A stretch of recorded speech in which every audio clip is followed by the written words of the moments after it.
আজকে চলে এসেছি বর্ধমানে আমার এক বন্ধুর সাথে। বন্ধুর নাম হচ্ছে কৃষ্ণকলি মুখার্জি।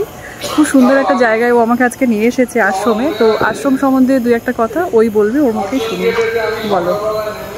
এটা আমার গুরুদেবের আশ্রম, স্বামী দেবানন্দ মহারাজের আশ্রম, অন্যতম আশ্রম, কৃষ্ণপুর নাদরা। বর্ধমান থেকে কালনা আসার পথে বাঁ দিকে পড়বে, মানে যারা যাবে কালনার দিকে তাদের বাঁ দিকে পড়বে। নাদরা আশ্রম বলে এটা পরিচিত। অনেক স্বামীজির নাম? স্বামীজির নাম প্রথমেই বললাম, স্বামী দেবানন্দ মহারাজ। আচ্ছা আচ্ছা। তো ওর জন্য আমি আজকে খুব সুন্দর একটা পরিবেশ অনুভব করতে পারছি, ভীষণ ভালো লাগছে। আর স্বামীজির প্রবচন শুনবো, আর আপনাদের সাথে অবশ্যই সবটাই শেয়ার করব। সাথে থাকুন আর পুরো ব্লগটা দেখতে থাকুন। আর অবশ্যই আশ্রমে, আর আপনারাও অবশ্যই এখানে আসবেন, আসলেই বুঝতে পারবেন এখানে যে এতটাই শান্তি। আর আমি ওর জন্যই আজকে এখানে আসতে পেরেছি।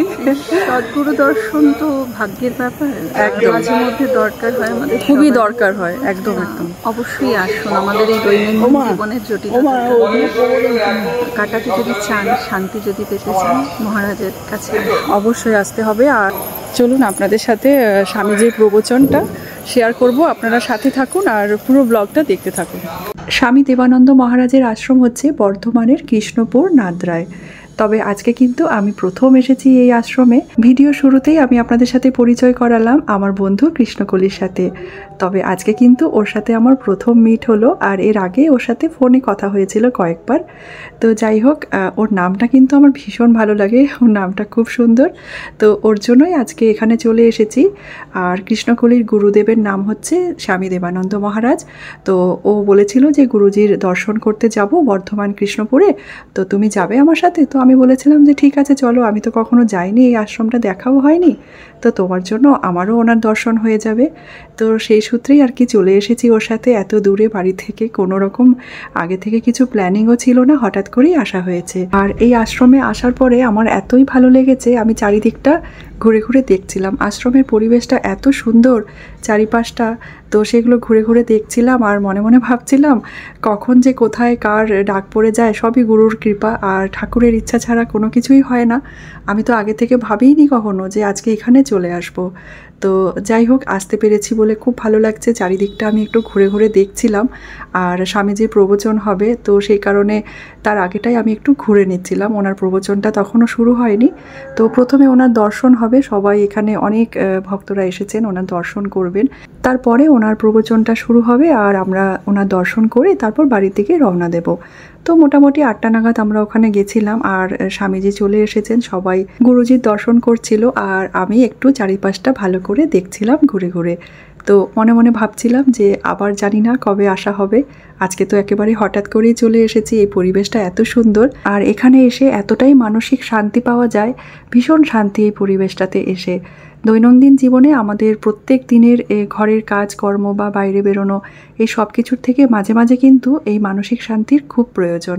তো সেই কারণেই আমি মাঝে মাঝেই কিন্তু হয় মন্দিরে যাই, আর না হলে যদি এরকম সুযোগ আসে তো সেই সুযোগটা আর মিস করি না। যখনই শুনেছি ও গুরুজির দর্শন করতে যাবে, তো আশ্রম মানেই একটা শান্তির ব্যাপার, পরিবেশ থাকে, সেটা তো আপনারা সকলেই জানেন। তো যাই হোক, আমিও গুরুজির দর্শন করলাম, ভীষণ ভালো লাগলো ওনার সামনে গিয়ে। আর ওনার ব্যবহার এত সুন্দর, আর হাসি মুখে আমাকে উনি আশীর্বাদ করলেন। আমি বললাম আমার এরকম রান্নার চ্যানেল আছে, তো সেটা শোনার পরে উনি বললেন যে ঠিক আছে, তোমার হাতে একদিন আমি রান্না খাবো। তো এটা শুনে তো আমি ভীষণ খুশি হলাম, আর ওনার দর্শন পেয়ে তো আরও খুশি হলাম।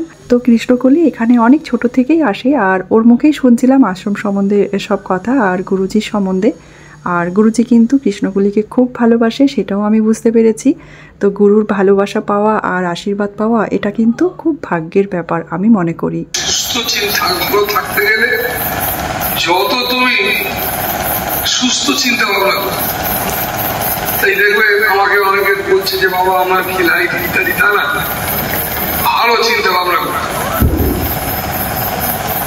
অটোমেটিক তোমার মধ্যে থেকে একটা চোখে মুখে একটা শুভ অভ্যাস হলে কি হয় না, ঘর গৃহস্থির মধ্যে একটা ভালো সংস্কার তৈরি হয়।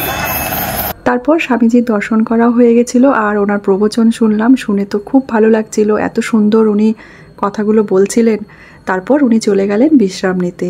আর এবার আমাদেরও যাওয়ার পালা, অনেকটা রাত হয়ে গেছিলো, প্রায় 9:30 মতো বেজে গেছে। তো এবার বাড়ি ফিরতে হবে। তো আমি একটু বাইরেটা একটু ঘোরাঘুরি করছিলাম, আর ওখানে কিন্তু অনেক রকমের মশলাও পাওয়া যায়, আরও অনেক কিছুই ছিল, তবে আমার আর ভেতরে ঢোকা হয়নি আর আপনাদের সাথে শেয়ার করতেও পারলাম না। তবে কৃষ্ণকলি দেখলাম অনেক কিছুই কিনে নিয়ে এসেছে। তার মধ্যে থেকে ও আমাকে কিন্তু 2টো গরম মশলার ডাব্বা কিনে দিল আর বলল যে তুমি তো রান্না করতে ভালোবাসো, এটা দিয়ে তুমি রান্না করো। এবার আমরা বাড়ি চলে যাচ্ছি। খুব ভালো লাগলো আজকে এখানে এসে, আর আমার বন্ধুর জন্যই আজকে এখানে আসতে পেরেছি। আর এই ব্লগটা পুরোটা দেখবেন, আশা করি আপনাদের খুব ভালো লাগবে। কিছু বলবে? না, সবাই আসুন আশ্রমে। হ্যাঁ, আর ও রুমার ব্লগ বেশি করে দেখুন। বন্ধু হয়তো, বন্ধুর হয়ে একটু এটা বলছি, ব্লগ বেশি করে দেখুন, আশ্রমে আসুন, সবাই ভালো থাকুন, সুস্থ থাকুন। Thank you. আশ্রম থেকে বেরিয়ে তারপর রাস্তায় যেতে যেতে আমাদের দুজনেরই খুব জোর খিদে পেয়ে যায়। তো সেই কারণে চলে গেলাম একটা মিষ্টির দোকানে, আর এখানে কিন্তু বেশ ভালো ভালো মিষ্টি ছিল। তো আমি তো মিষ্টি খেতে খুবই ভালোবাসি। এই যে 1 প্যাকেট মিষ্টি নিয়ে তারপর আবার গাড়িতে বসে পড়লাম। গাড়িতে যেতে যেতে মিষ্টিটা খেয়ে নিলাম, আর আমরা দুজনে গল্প করতে করতে বাড়িতে পৌঁছে গেলাম। আজকের ব্লগটা তাহলে এখানেই শেষ করছি। ভিডিওটা কেমন লাগলো অবশ্যই একটা কমেন্ট করে জানাতে ভুলবেন না।